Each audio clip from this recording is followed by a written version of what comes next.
السلام عليكم ورحمة الله وبركاته.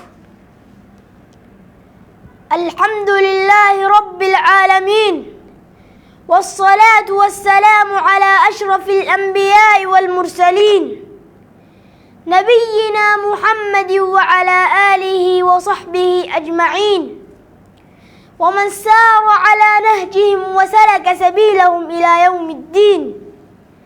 أما بعد، محاضرة عن بر الوالدين. بروا آباءكم تبركم أبناؤكم. أمي أول كلمة نطقناها وأحلى كلمة رددناها، لكن اسمحوا لي قبل أن أنطلق أنا وإياكم أن أقدم كلمات شكر وعرفان إلى أمي. عرفان إلى أمي التي أدين لها بالفضل بعد الله تبارك وتعالى، فمهما قلت ومهما عملت فلن أوفيك أجرك يا أمي. لن أنسى صدرك الحنون، ولن أنسى سهر الليالي وتعب الأيام. لن أنسى حين كنا نجتمع على مائدة الطعام وتطعميننا بيدك يا أمي. أماه، لو كان عمرك بيدي لمددته، ولكنه بيد ربي، فهل يكفيك حبي؟ الأم هي الحب الثابت الذي لا يتغير. كل من حولك يتغير إلا أمك، كل من حولك يهجرونك إلا أمك، كل من حولك في المهنة يتركوك إلا أمك. أمك التي لا يشبهها في الوجود أحد، أمك التي خلقت مرة ولا تعاد، أمك التي خلقت مرة ولا تعاد. كم سحرت لترتاح، وكم تعبت لأجل أن تنام وترتاح. أفلا تذكر يوم كنت تنام بلا غطاء وتستيقظ على غطاء؟ أولا تذكر يوم أن كنت تستيقظ في الصباح فتجد الطعام بجوارك؟ من كان يجهزه؟ قل لي بربك من كان يجهزه. أو ما تذكر يوم أن كنت طفلا في المدرسة تستيقظك في الصباح قد استيقظت منذ الفجر حتى لا يفوتها النوم، ثم تيقظك، ثم تلبسك الملابس، ثم تغادر فلا تتركك، لا تتركك. تظل ترقب على حافة الباب حتى تصل إلى آخر الشارع وتذهب، فلا تعرف النوم بعدها إلا إذا عديت الشارع. أنسيت هذا كله؟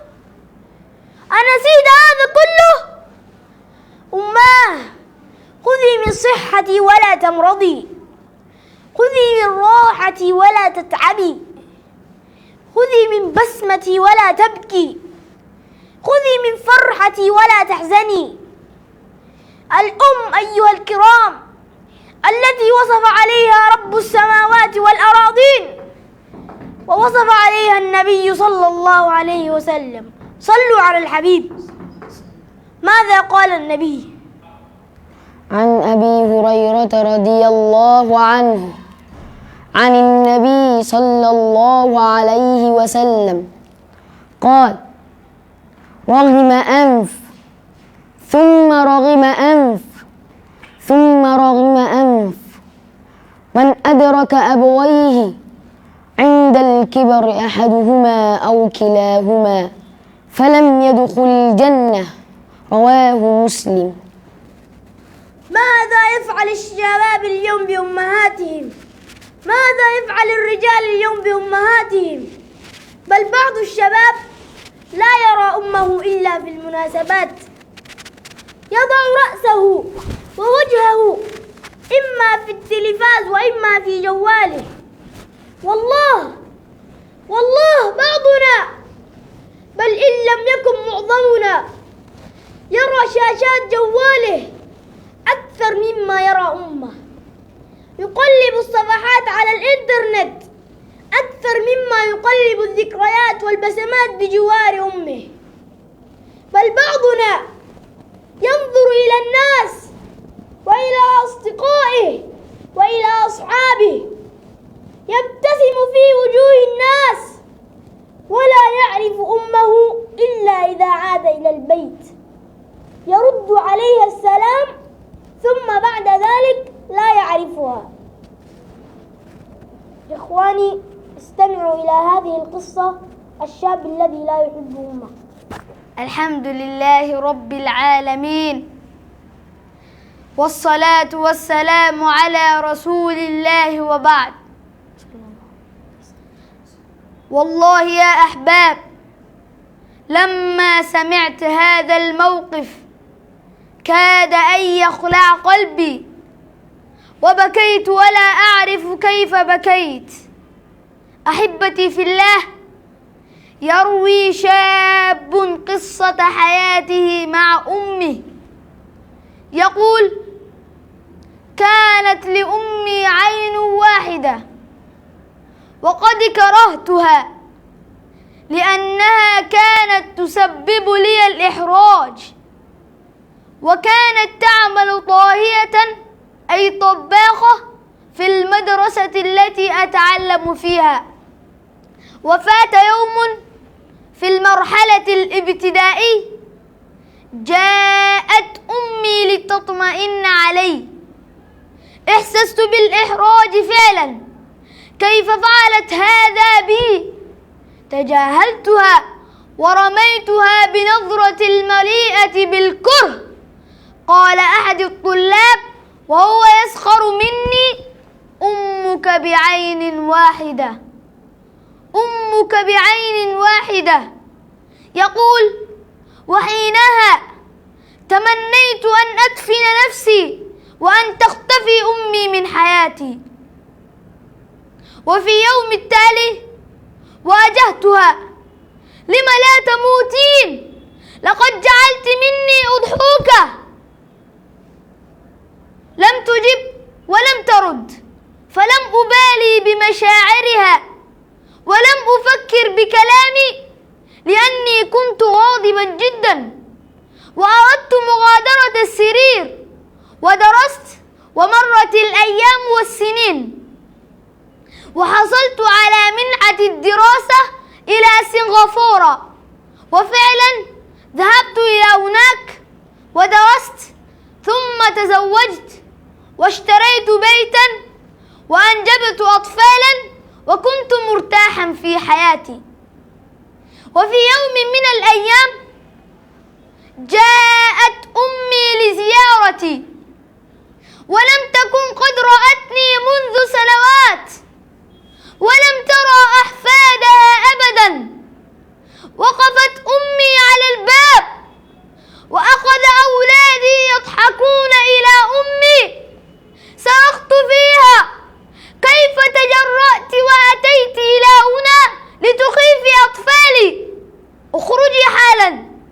أجابت أمه بهدوء: آسفة، أخطأت العنوان على ما يبدو، ثم اختفت. وفي يوم من الأيام وصلت لي رسالة المدرسة التي أتعلم فيها وأنا صغير مع أمي، تدعوني لجمع شمل العائلي. فكذبت على زوجتي وأخبرتها أني سوف أذهب إلى رحلة العمل بعد الاجتماع في المدرسة. وذهبت إلى المدرسة وحضرت الاجتماع، وبعد الاجتماع ذهبت إلى بيتي القديم الذي كنت أعيش فيه وأنا صغير مع أمي.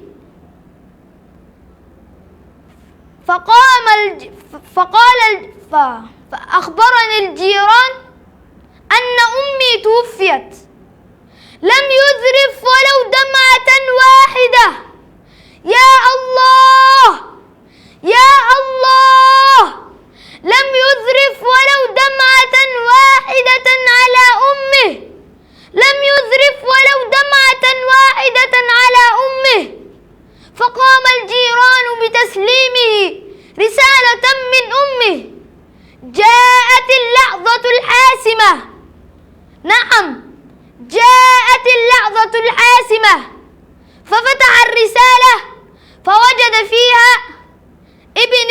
حبيب لا طالما فكرت بك آسفة لمجيئي إلى سنغافورة وإخافة أولادك، ولكنني سعيدة جدا عندما علمت أنك سوف تأتي للاجتماع، ولكنني لا أستطيع مغادرة السرير.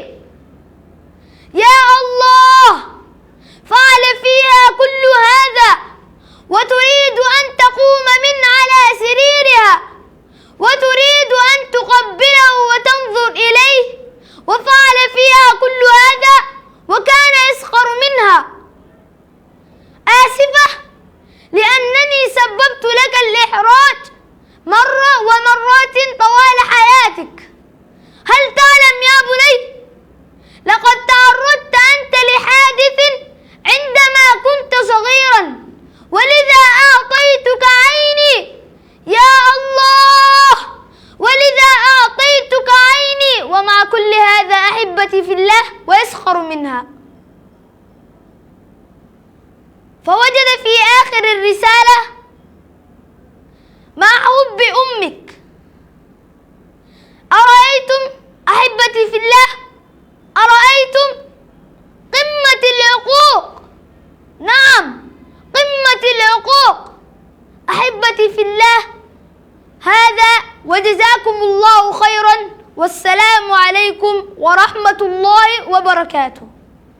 أحبتي إخواني الكرام، أسألكم بالله، ومن سئل بالله أجاب، أسألكم أن تطبقوا على هذه الآيات. أعوذ بالله من الشيطان الرجيم.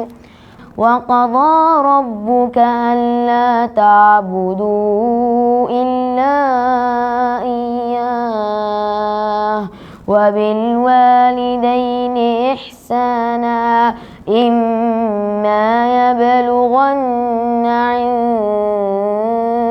الكبر أحدهما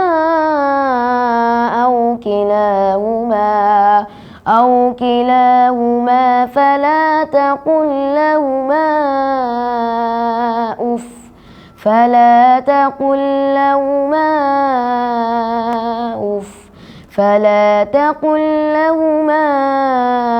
أف